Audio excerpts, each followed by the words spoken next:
We are shown Katie, a beautiful young woman, as she stands on a lonely road. Then she goes up to a passing truck and asks for a ride. She has been given a ride by a truck driver, who then approaches her while she is sitting in the car. When he slowly touches her leg, Katie knows what he's doing. Because of Katie's seduction, he takes off his pants and unzips his shoes. When the opportunity arises, she gets out of the truck, taking her luggage with her. The truck driver gets out and runs after the woman, and while shouting at her again when Katie reaches a mountain, she notices a house down below. Just the owner isn't there when Katie approaches that house. Thus, Katie is seated in front of the house. Later, when Jess' owner shows up, he recognizes Katie and inquires after her identity and purpose around Jess. Katie starts acting sexy. Jess walks into the house and starts milking his cow. After telling Katie to leave, Katie keeps on going. Rather than leaving, he starts talking to Jess, who starts drinking raw cow's milk. Jess, a mine manager for Silver, lost his wife Belle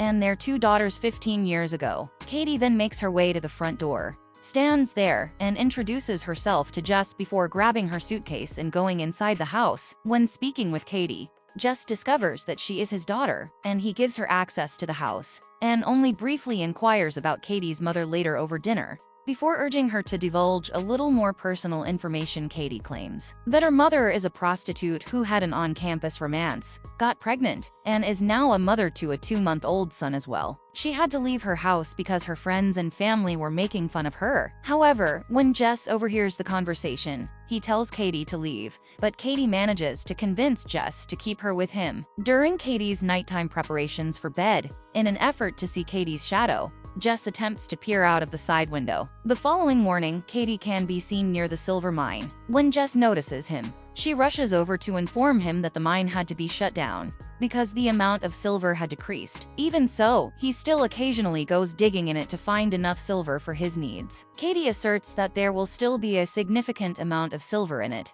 and that both of them will become wealthy. But I can't tell you that terrible things always happen to bad thinking. Until Jess speaks about how she came here to mine silver in order to become wealthy, Katie then clarifies, I had done terrible things and gotten good results. The owner of the silver mine Galaxy's son is a son of mine. I want to provide for my son. Well, I want to take some silver from the mine owned by his father. So what exactly is wrong with it? As for Katie, she asserts that he attempted to marry her after getting her pregnant, but was rejected because her last name was Tyler. Katie asserts that she would act similarly if she had to make bad decisions for her child. Wash is the name of the Galaxy's son. Then, as Jess walks into church while holding Katie's hand, he uses a microphone to tell everyone about his experience. Katie starts to flee the situation after experiencing terrible feelings. When she tries to thwart Jess, Katie dismisses her and runs away. Jess waits for Katie when she gets home, but she doesn't appear that particular day. The following day, Katie gets out of the car. As Jess waits for it to arrive outside the house, Katie is questioned by Jess about the car's owner and passengers. Then Katie claims that the driver was actually her friend's brother. As the evening goes on, Jess, Katie, and now Jess are present. Jess was upset with Katie over their conversation about church, and as a result, she has stopped speaking to him. Katie is welcome to stay here as long as she likes, and Jess assures her that he won't act in such a way again. When Jess informs Katie that he will start working in the mine again as of tomorrow,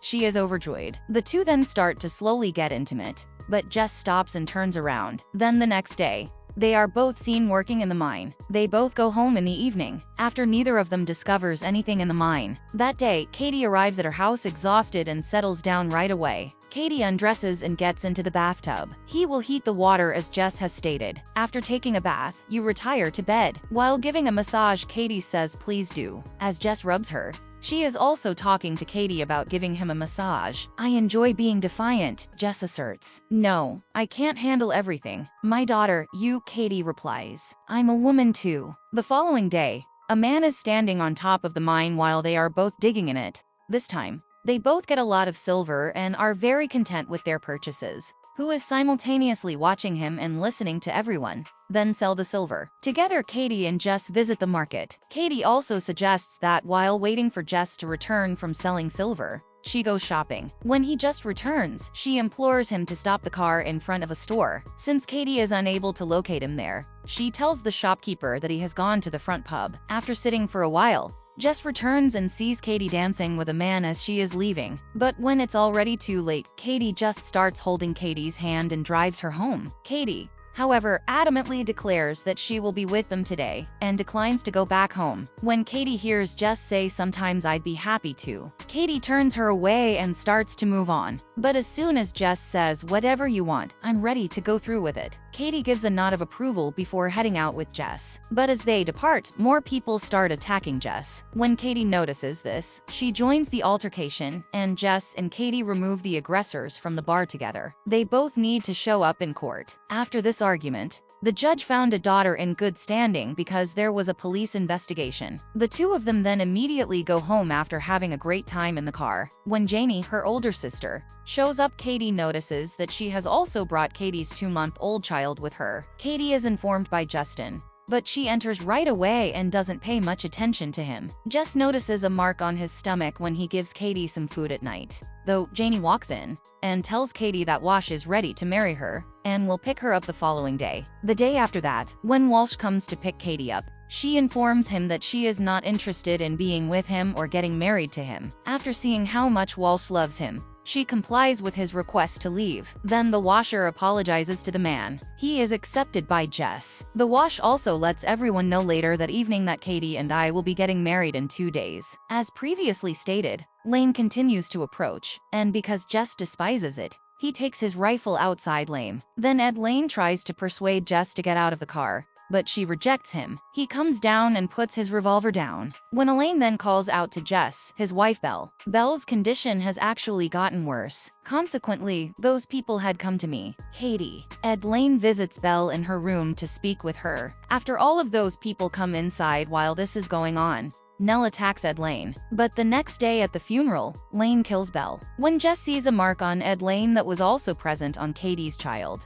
he realizes that the child is not his, but rather Ed Lane's only, which explains why they will not kill him. Jess believes that Ed Lane has learned about the mine, so he rushes there with his rifle and finds that Lane is digging in the mine. While the two are having a heated discussion, then Jess shoots him to death. Evelyn informs Jess that Katie is not his child, but rather mine, and that his son also carries this mark. And after throwing his body into the mine, Jess goes back to the wash house and tells him that based on the scar on Ed Lane's stomach, which also appears on Adam's stomach, Ed Lane is actually the father of Katie's son. He merely starts the wash because he wants to humiliate Katie, now that he has realized she is not his daughter, but rather Ed Lane's. The following day, Katie and Walsh exchange vows. Because of this, Katie gets ready and waits outside the house for the wash. Katie, however, is extremely depressed because the washer doesn't have a rod to pick her up. After dinner, Jess woos Katie and tells her they'll both start back at the mine the next day. Hearing this excites Katie. Then the next day, as they were both moving toward the mine,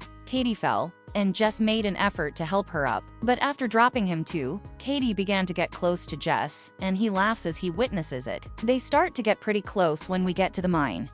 Then, as they are both taking slivers out of the mine, the police show up and start detaining. Just the next day, when Jess asks the police about his crime, they respond that he is fully aware that having a sexual relationship with his own daughter is against the law. The court holds a mock trial against him the next day after hearing whose testimony. The judge rules that both of you broke the law in our country and will therefore be punished. After hearing this, Jess claims that it was actually her who pushed Katie into doing this, and not the other way around. The judge only tells Jess that Katie is not my daughter, but rather Ed's daughter, as he is about to announce his decision, because Moke was at Liam's brother. Jess does this to save Katie. Lamb speaks to prove that the mark on Katie's child's stomach is also on his stomach. For this reason, he rips the mocker's clothes off and shows everyone his back mark. And this proves that Katie, and not Jess, is the child of Liam. The defendants in both of those insult cases are then declared not guilty. A few days later, Jess and Katie relocate to a new city, and the narrative comes to an end.